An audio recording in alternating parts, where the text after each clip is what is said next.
Paano nga ba makuha yung atensyon ng crush mo na babae?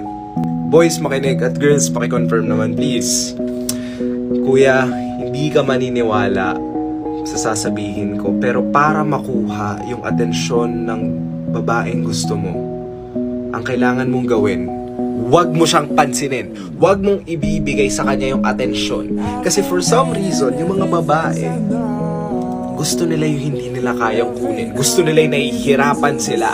At yung mga lalaking lalapit sa kanila na binibigay yung buong atensyon nila, guess what? Hindi nila papansinin yun. Hindi ko maintindihan. Pero nandyan na sa harap nila, ayaw nila. Gusto nila yung hindi sila pinapansin. Gusto nila yung kailangan nilang paghirapan, yung atensyon.